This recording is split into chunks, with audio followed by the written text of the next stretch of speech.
microscopic coherent spin processing, so it's a macroscopic transport That would have method. been very interesting.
There we go.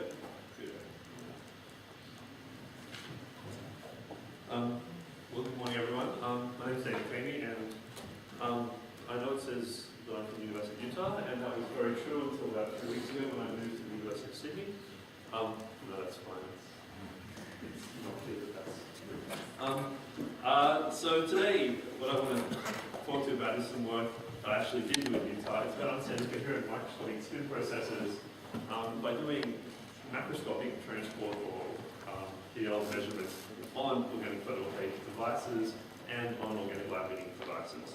First things first is I'd like to thank, or I'd like to acknowledge these people where a lot of this work was done. Particularly, most of the work was done through Christopher in Utah, and some of the later work that was done very with the serious collaboration with Dane, who's a graduate student there, Celia, Hayden, Sammy, and Lee, and we've collaborated quite closely on this work with John Lupton and Shu.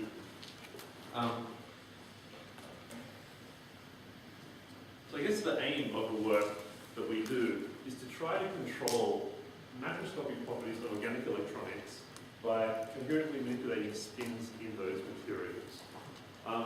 And a secondary aim, I guess, along the way, is to improve our understanding of spin physics and the role spin physics plays in the operation of organic semiconductors and semiconductor devices. I guess the conventional way, as I guess Joe gave a good introduction to how spins are usually investigated in most material systems, is electron spin resonance. And I was going to have a picture showing splitting in that, but it was sort of being done already, so I got rid of that slide. Electron spin resonance is usually detected with some bulk detection scheme. Often the magnetization of a sample is monitored, so that's an ensemble of spins in a sample produce some magnetization. We monitor how that goes as we manipulate it with microwaves, and we see the magnetization processing, and from that we deduce what the spins in the material are doing. Electron spin resonance is an extraordinarily important technique in a wide range of scientific arenas. I guess, I'm not sure, but there's tens of thousands of papers in fields ranging from biology to material science that do this, although there are some limitations. One of the serious limitations is number sensitivity. So if we're interested in looking at small devices or thin films or devices like this, conventional spin resonance is not the best technique in the world to do that with. Often we run into limitations in the number of spins we can look at. And that's because of the way it's detected. magnetization is specificity. So differentiating between spins that impact device properties with spins that are present but don't do anything is quite challenging if all we can see is the magnetization that they cause. So one way to overcome both of these problems is to measure spins which impact the device operation by measuring the impact they have on the device operation. So it's a fairly self-explanatory idea. If we're interested in spins that influence the conductivity of the sample, let's just look at the conductivity as we manipulate the spins and see what happens. I guess, how can spins influence properties like conductivity or photoluminescence? And I'm going to give one example. You've heard some other examples in the previous talk. One example is, say, some electronic transition. Often, let's say we have two sites with two spins, and we want to have this spin here transition to this site here. If there's strong exchange coupling, say, on the second site, then maybe only this spin singlet state's allowed there, and the spin triplet states are forbidden states, and they have a much higher energy. So this transition probability is proportional, effectively, to the projection of these two spin states onto the singlet state that you're going to end up in. For this to be true, we need materials with weak spin orbital coupling, and luckily, so most silicon morphologies, many carbon-based semiconductors, organic semiconductors generally have very weak spin orbital coupling, so these sort of insulation rules for electronic transition often hold. If these spins were in a triplet state, then this transition would not be allowed, or would be very weakly allowed. So by looking at the rate at which this transition occurs, we're effectively measuring the projection of these two spins onto the final singlet state. If we measure, say, this transition rate as a function of the time we manipulate one of the spins for example, if we do that coherently, then we might see oscillatory changes in that rate as one of the spins rotates back and forth between spin up, spin down, spin up, spin down. I should point out this is on an amorphous silicon sample, and I use it because it was a lot of things you can do with conventional spin resonance, you can also do with these alternate detection techniques. Demonstrated so far, we've done rotary echoes, Parnell echoes, spin run mutation, inversion recovery experiments. We've looked at nuclear polarization, which may be interesting for some other applications.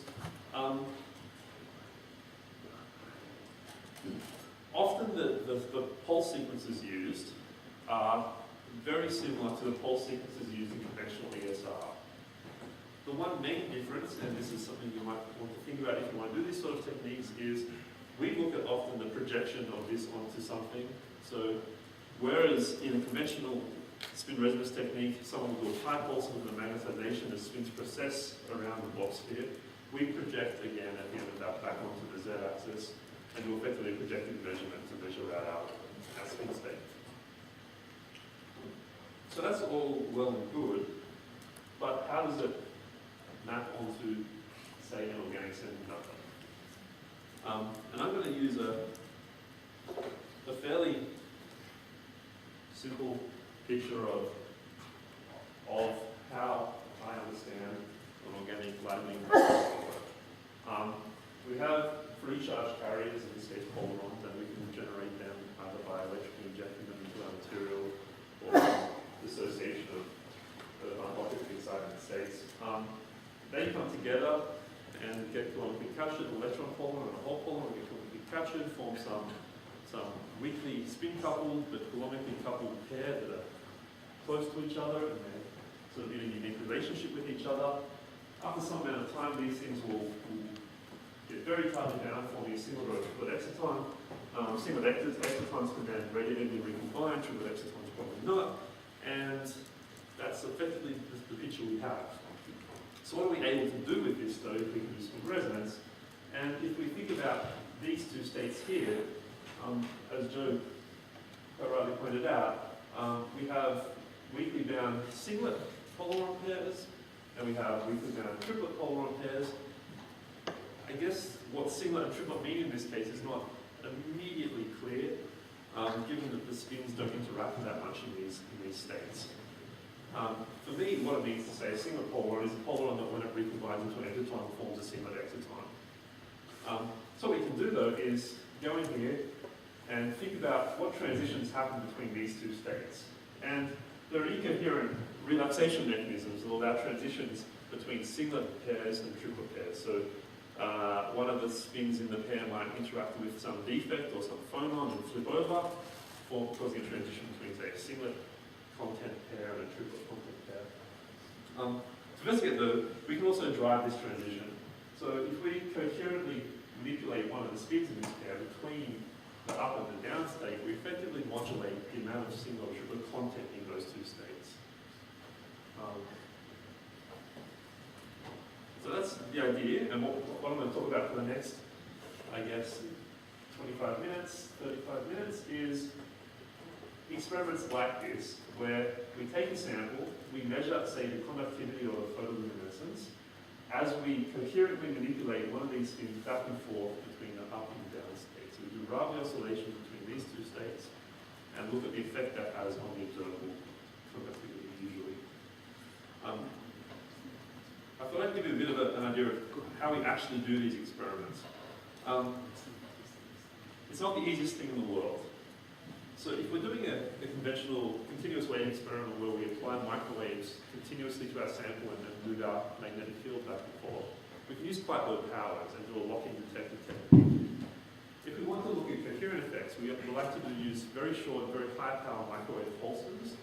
So we like to flip our spins over in of order 10 nanoseconds. To do that, we need many Gauss microwave pulses, and to do that, we apply effectively kilowatt pulses to our system. Think about what that means. We have our organic electronic sample. We're effectively putting it into a microwave for a couple of nanoseconds, and we want to be very sure that all the very strong electric and magnetic fields we have don't interact with the sample, that we don't get coupling into the beads, we need to have homogeneous driving fields so we can see these coherent effects. So what we do is we've developed a sample that looks a little bit like this. We just take a slab of pointing glass and we pre-pattern contacts onto that glass. These are very thin. These are between 50 and 100 nanometers thick, which is much smaller than the penetration depth of the microwaves we're using.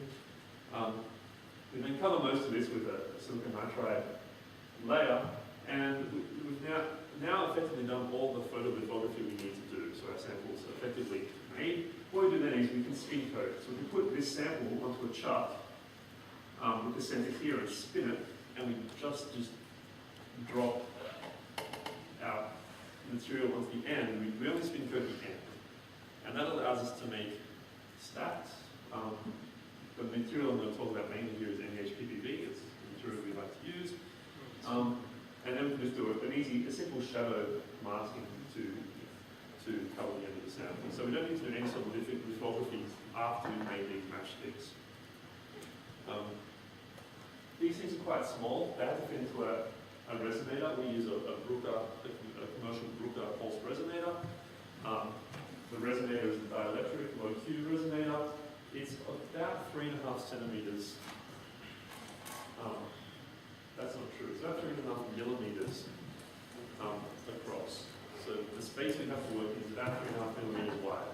So we need to be able to get our device into that, but we don't want any metal in there. So our sample, our matchstick is about 3.5 millimeters wide, but it's about 5 centimeters long. So any electrical contacting we do is outside of the resonator, while the sample we're measuring is right at the center of the resonator. We have a window in our resonators about optical access, and that's an important consideration. Here's what one of these actually looks like. This is for a sense of scale. At the end, this piece here is this piece here. So, and this is about 3.2 millimeters across, and the samples are designed to fit very easily into a rod that fits down into the resonator in our magnet.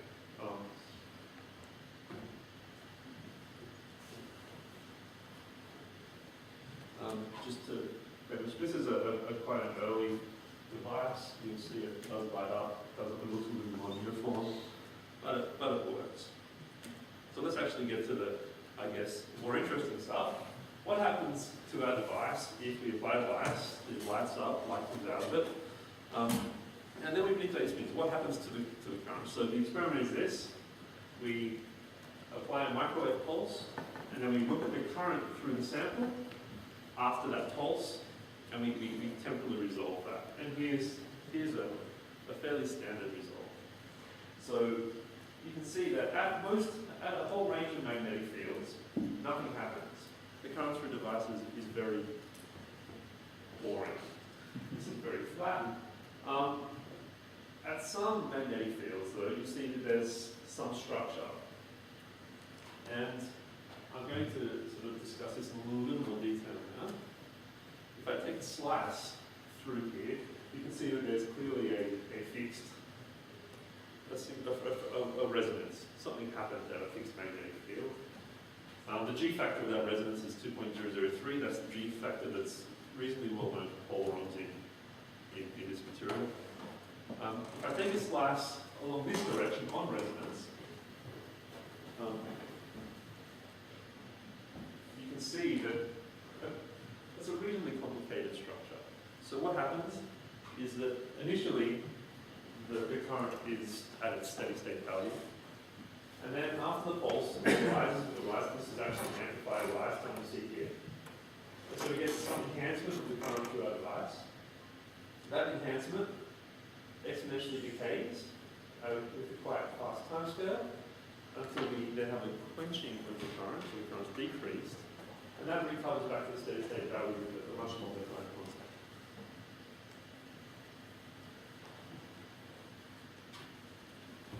So it's actually a little more complicated than what one would see with the CW experiment. With the CW experiment, we see for each magnetic field a single value of the current change. So the current's either some quenching signal or some enhancement signal.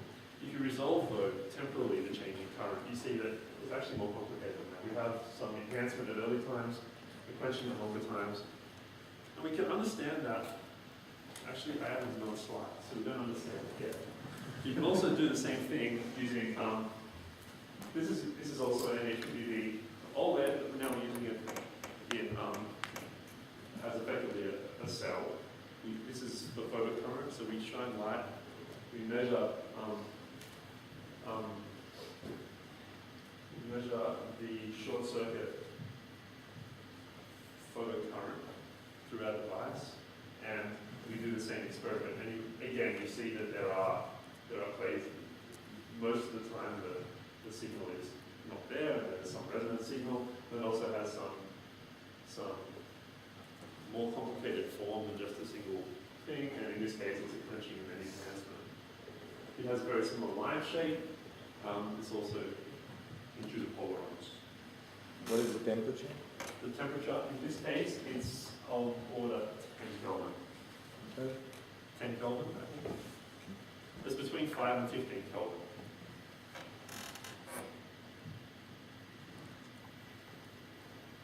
So how can we understand, I guess, the form of the transient response we see after this pulse? And if we go back to this picture I showed here, you can write a reasonably simple rate model down, take into account the formation of excitons from these precursor polaron pairs and the dissociation back to free carriers. You end up with a solution that looks a little like this. You have some prefactors. If we look at the current, so if we look at the dissociation of polaron pairs back to free polarons, you get a double exponential with 2 time constants. And this red line is actually a model of this, effectively, this functional form for rates that are reasonably appropriate for this type of thing. We can think about what spin mixing does. So if we increase, the thing that you can vary in this model is how fast these precursors randomly change between single and triplet manifolds. And what I've got here is the 2 time constants I expect for fixed. So I fix all the dissociation and recombination rates, and I just vary the lifetime between which these things move between these two pairs. And you can see that one of the time constants, this fast one, is limited by the spin relaxation rate. So it's never slower than this rate. Whereas the long time constant always lies between the sum of the singlet association recombination rate and the sum of the triplet association recombination rate. So this is, I guess, one way to get at the question Chris asked yesterday. How can we measure how long these things live for? And my claim is that the time of this long quenching recovery back to the steady state gives you a lower limit on the lifetime of the singlet polar pair state. So in this case, it's about 100 microseconds. It's important to remember this is just a simple MHPV film, but similar experiments, I guess, on more complicated films could be useful in answering questions like that.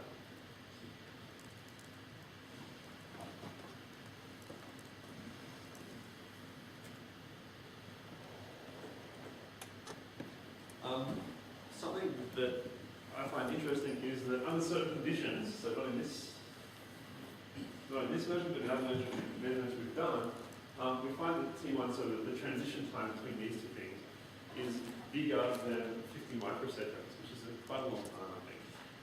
It's a good indication that if you were wanting to use these things rather than for solar cells, you might want to use them to make some sort of spin-dependent logic gate or something like that. Then they live for a long time. So they have quite a long life.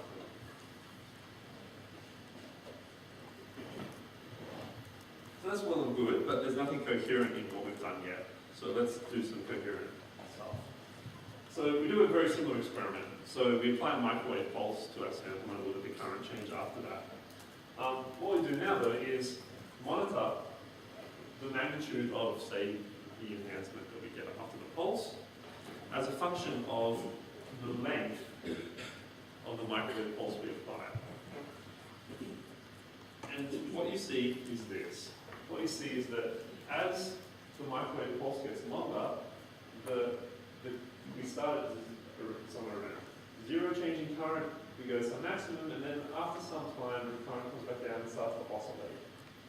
And if you think about what happens, as we drive this spin, this two-level spin system, we see that the spin precesses around our driving field. So if we were to stop here, then effectively let me start that again actually. So if we were to stop here, we see that we've changed the spin maximally.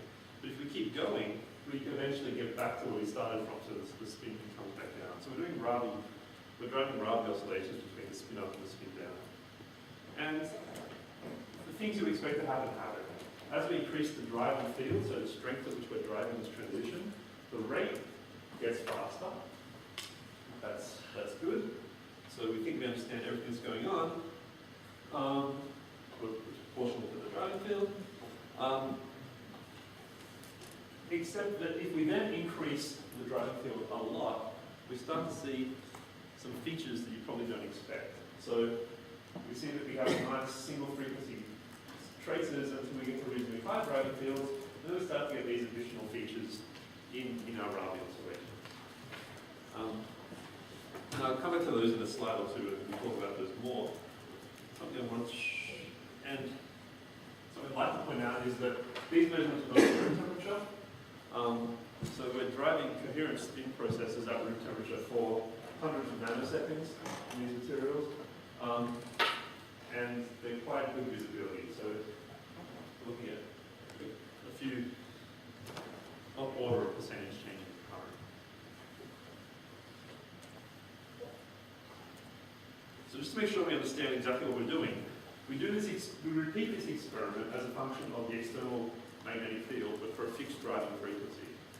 And we see that there's Rabi oscillations, they're resonant, and there are some other features. And the best way to, I guess, look at this data is to take a Fourier transform. So for a on-resonant fixed Rabi oscillation, you expect to see a single frequency, and as we detude, so as we move away from the resonance condition, we expect to see Ravi's frequency plotted out here. So this is Ravi's formula for a detuned driving of a two-level system. And if you look closely at the data, you see that these wings are definitely out there. So that's good. We also see this feature here at gamma times B1, so at a fixed Ravi frequency, which is due to the inhomogeneous distribution of the spins in our sample. And the thing you probably don't expect to see is this signal at 2 times gamma times B1. So the picture I've given you so far is for a spin 1/2 system. And with a spin 1/2 system, you don't expect to see a double Ravi frequency. You may expect to see a double Ravi frequency from a spin 1 system, say, but the picture I've presented so far doesn't include any spin 1 particles. And so I guess the question I want to ask is, where does that effect come from? And there's a number of places that the effect can come from. The first thing you do is you go back and you look at the spectrum you took. And you say, well, you may have noticed that earlier I fit it with a single Gaussian. I thought there was a single spin species. It turns out that a double Gaussian, or 2 Gaussians, is a much nicer fit. So that implies that there's 2 different spin species participating in the process I'm looking at. And then you think about the types of interactions that these 2 spins may have. So there's the Z interaction.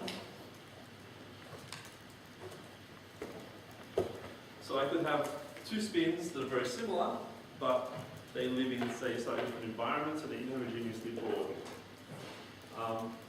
It's clear that the material system we're working in is quite amenable to that. So if we have a polar one sitting on say, the backbone of MHPV, then there's a whole lot of nuclear spins from the hydrogens sitting around it. So each spin feels some Oberhauser field from that ensemble of spins it sits in.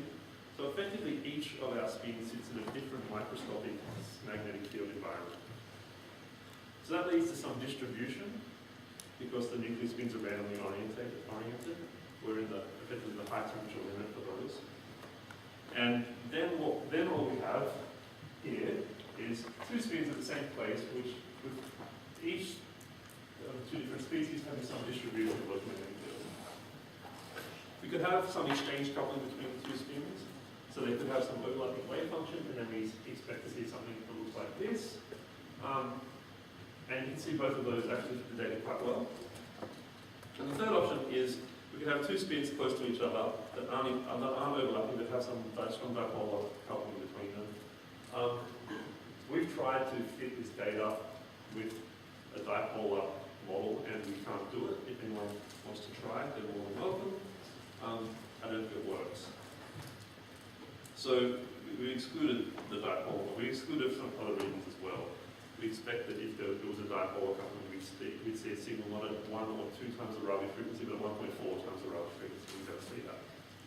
Although we do see that in other materials, so we know that's what happens.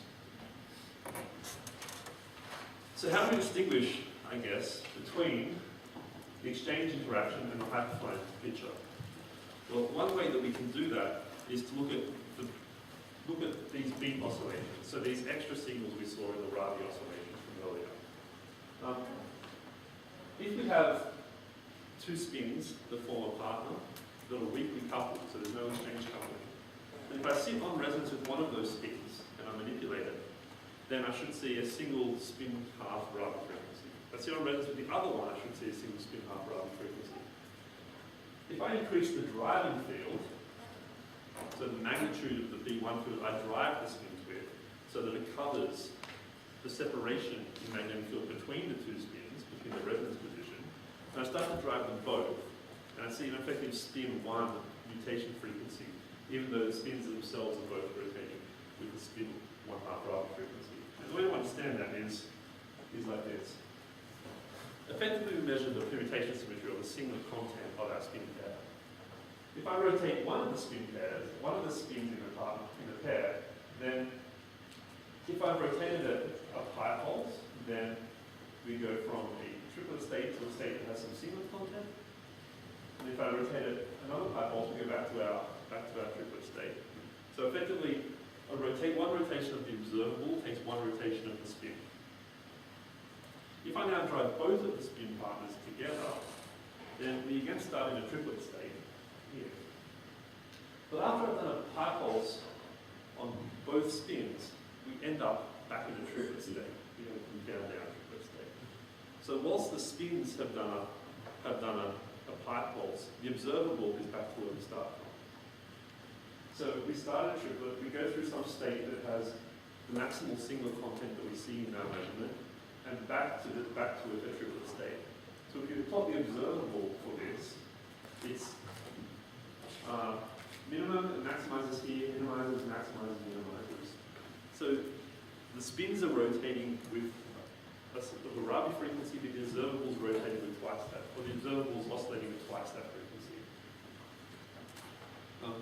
In an exchange picture, so if these spins are strongly exchange coupled, then you don't expect to see that. Strange. We don't expect to see that. We expect to see that the spins always oscillate together. So our driving field will always be bigger than the difference between the spins. So we can do that experiment. What we do is as we increase the driving frequency, or the driving field, sorry, we can fit our data quite well with both a single and a double Rabi frequency components. And we can plot the fraction of spins that are or the fraction of pairs that are oscillating with where just one of the spins is oscillating, and the fraction of pairs where both of them are oscillating. And what you see is that at very low driving frequencies, very low driving fields, that most of the spin pairs only have one of their constituents oscillating. And as we turn up the driving field, we see that there's some crossover at about 1.1 millitesla, where we go to a regime where most of the spin pairs have both of their pair partners rotating. So that's, I guess, fairly strong evidence to me that what we're seeing is not due to exchange interaction, but is due to a local magnetic field difference that each of the partners in the pair feels.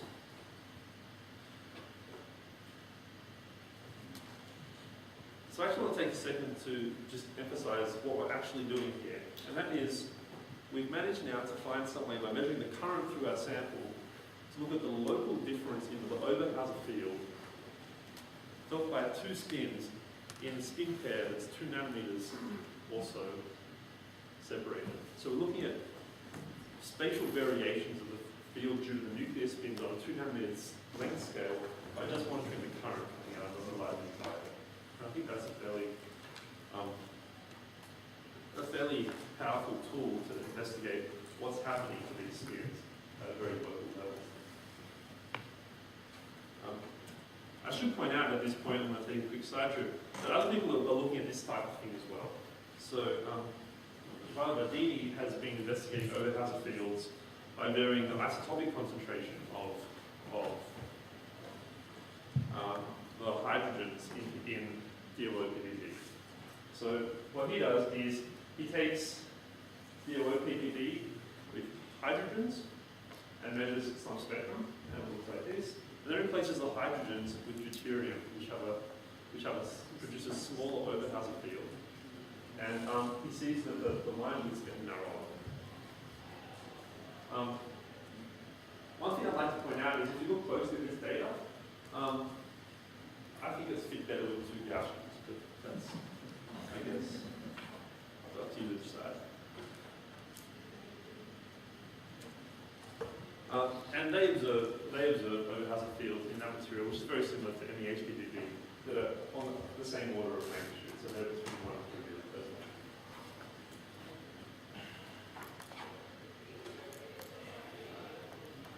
millitesla. So one thing we'd like to do is test that this polaron pair model holds. And one way we can do that is instead of looking at electrically detected processes, so instead of measuring the current through that sample, we can look at the light coming out. We can look at the light that comes out as we do this exact type of experiment. There are some differences in the way these experiments are done. So in the case of the electrical detection, we apply some bias and measure the current results from that. In the optical detection, we are actually doing a PL experiment rather than an EL experiment. But we see very similar things. We see that the resonance is well described by this double Gaussian fit. We find that if we do this beating experiment where we change the driving field, again we see this case where at low driving fields only one spin partner is processing, and we get a single spin picture in the following pair. And at higher field, we see the both spins going around together with the alpha component.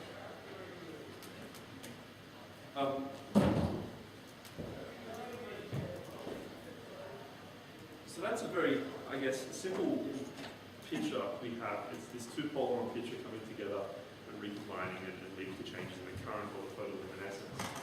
There are more complicated things that happen though. You can take a device where we get rid of our whole injection layer. So we have a heat dodging device, say. Then we have some electron-rich device. At low temperature, we see a slightly more complicated map. So last time we saw that there was two features. There was some quenching or some enhancing quenching. I guess you can probably see that there's this thing out here. Here we see this extra feature at very short times.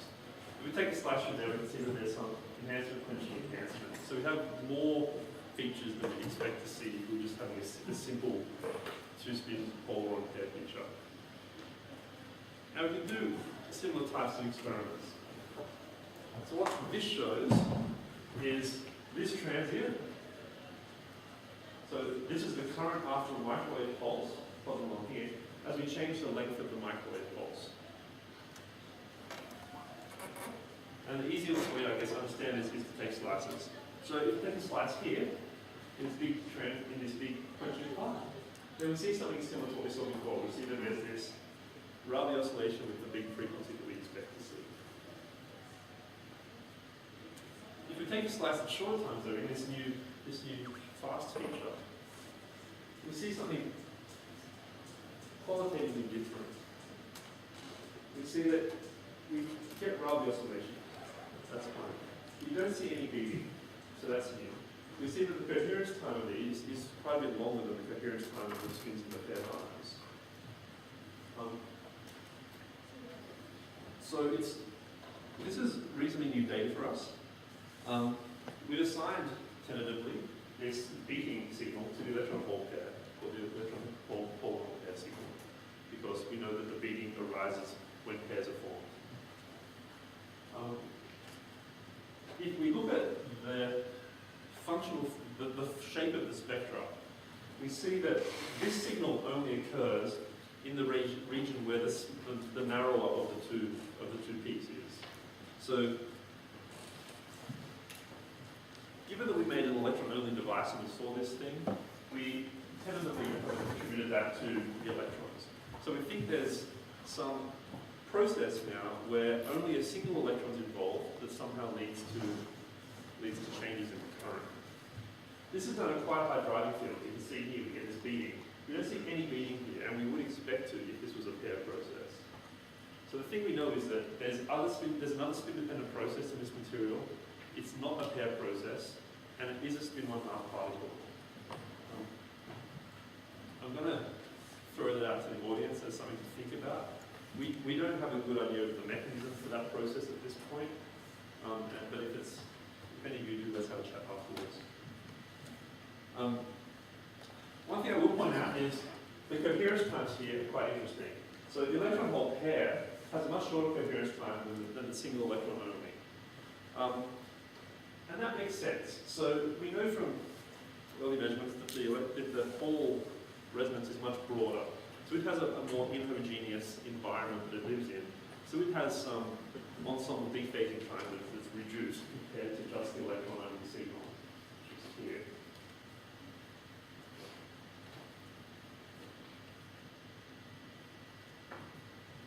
That's effectively the state of our work to date on organic materials. We're continuing in this vein, trying to understand these processes of temperature and voltage dependencies and then to see how they change with those sorts of things. What I want to spend the last 3 or 4 minutes on is what we think the use of this technique, or this class of techniques, is for organic photovoltaics. And the way I'm going to do that is show an example of an experiment on amorphous silicon. So, amorphous silicon, hydrogenated amorphous silicon, is, as I guess all of you know, an extremely important photovoltaic material. It's quite complicated. There's a lot of spin-dependent processes in that material, and it's reasonably difficult to detangle them from each other to understand what's happening. So the idea we had was that one thing that's hard to do with this material is to distinguish between geminate and non-geminate processes. So if we do spin resonance, it's quite easy to identify a whole bunch of different states of different G factors. What's not easy to do is distinguish how those states are involved in different recombination pathways in the material, so that we can have a better understanding of what processes may be geminate, so what processes effectively don't contribute to conductivity in our sample. So if we have a geminate process, we excite some electron hole pair, they travel around together, they recombine, and they emit light again. And that is of no use to you if you're trying to generate some current from the material. And so what you can do in that, what you can do here, is you can do both an ODMAR and an EMAR experiment at the same time. So you take the same set of material, you measure the current through it, and you measure the light coming out of it as you photo-excite. And what these plots show is it's another of these Rabi frequency maps. This is the Rabi frequency as a function of the G factor, so the magnetic field.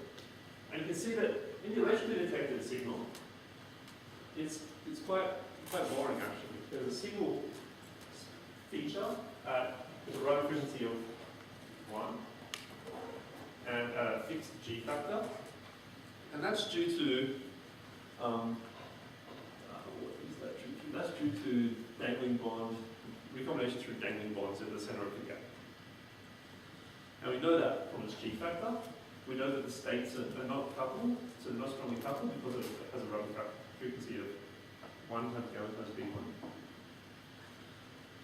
If we now look at this other map over here, though, it's much more complicated. So we can see that this feature is reproduced. So there is, and that's to be expected. If we have recombination through the dangling bonds, then we're probably going to get light out from that. So we see that optically as well as electrically. We also see this feature here. It actually looks like a set of wings. That occurs at 1.4 times gamma times B1. So that's due to dipole coupled tail-tail states. So these are states that live in the conduction band edge and mobility, or over the valence band edge. And they're states that have been generated in a process like this. Light comes in, generates an electron hole pair, they fall straight back down to the conduction band, the valence band tail states, where they're dipole coupled, and then after some amount of time they recombine and emit light. And we also have here a strongly exchange coupled pair. And they undergo the same process, except they end up in states that have more overlap, so they're exchange coupled. We know that that's exchange coupling, by the way, because if we repeat the experiment where we change the driving field, that signal always stays there. So it's quite clear. So I guess to summarize, we've developed the technique for controlling OLED currents by coherent manipulation of polymer pair spins. And you can think about possible spintronic applications for that type of experiment. Despite their, I guess, complicated nature, we find very long coherence times in these materials. So coherence times in excess of half a microsecond T2, which is phase coherence, and 50 microseconds T1. To put 0.5 microseconds in perspective, until quite recently, some of the best quantum systems out there were individual double dots in gallium arsenide, people think about using for quantum computing. And they had coherence times that were only of 1 or 2 microseconds. So you have effectively the cleanest system in the world, the gallium arsenide heterostructure, having the same coherence time as polymer pairs in a very disordered molecular system. You can use this approach to investigate the fundamental of applied spin physics, and you can look at things like pipeline interaction, spin coherence. You can discriminate different decoherence mechanisms. You can discriminate different electronic processes, and I think it's a very powerful tool for that. And the one thing I'd like to get across is that this is a reasonably useful tool in other PV materials, and so I would like to commend it to you as a probably useful tool in organic PV materials.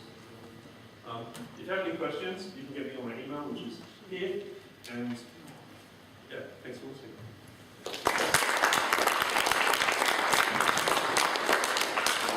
Thank you, Dane.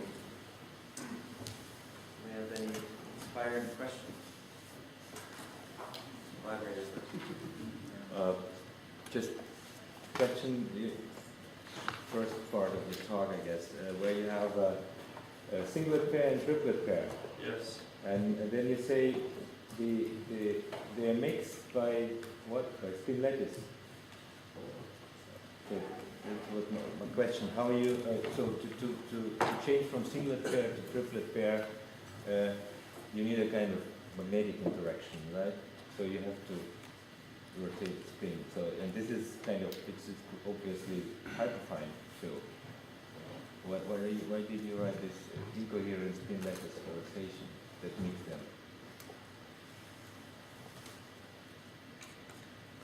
What for do you need spin lattice here? If you say You don't need spin lattice. I still think spin lattice can include these spins. There is some very small spin overcoupling. We know that. Clearly, that's one mechanism. I should change that for this talk. This talk was given to a bunch of inorganic spectroscopists originally, this slide. If I start talking about hyperfine for them, they're not going to be happy about it. So that's probably something I should have changed. But I still maintain that even spin lattice will lead to those sorts of transitions, even in these materials. But you're right, hyperfine is a strong contender for also driving that transition. made additional question. What you call by Overhauser field? Yes. Is it hyperfine field? Right? It's hyperfine. It's a hyperfine field resulting from a reasonable ensemble of nuclear spins in the environment of the whole run. So because it's related to Overhauser effect, I guess, right? So if you pump electron spin system, you have a dynamic nuclear polarization. Right. So in a very simple two-spin system, if I had a nuclear spin with an electron spin sitting on it, you get 4 states, and these transitions at ES are allowed, and this transition across here is generally called Overhauser transition. It's where the electron and the nuclear spin flip spins with each other, and that's a total process. And that field is generally known as an Overhauser field. Did you vary the current density of these experiments? Very good current density. Yes. Do you expect some effect? Yes, you do see some effect. Looking at the slide, when you change the current density, the processes get fast, high current density, faster processes. T2 star, whatever it is. We don't have T2 star. We're doing that experiment.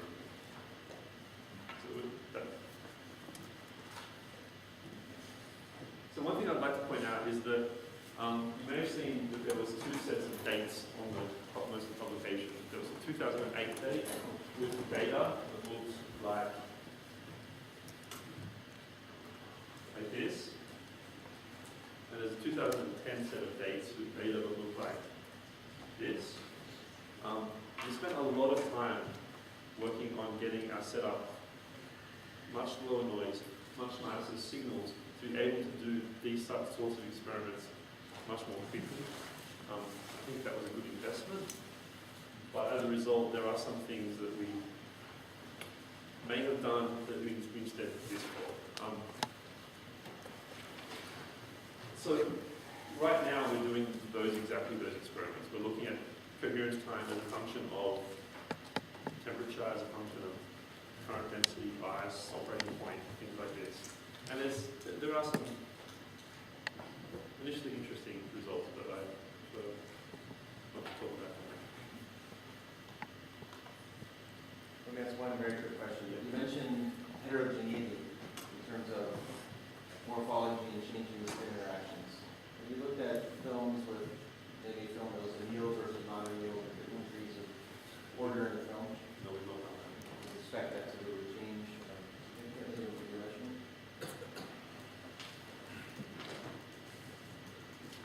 I actually to guess, I'd say no, but I don't know. My guess is these things are extraordinarily small. So I don't, given the coherence times we see, the length that they have, I think these things are quite robust to a lot of things that we expect them to not be robust to. And I think that those sorts of large-scale properties are not going to impact as much as what I expect. I think with that, let's move on, maybe let's go to discussion.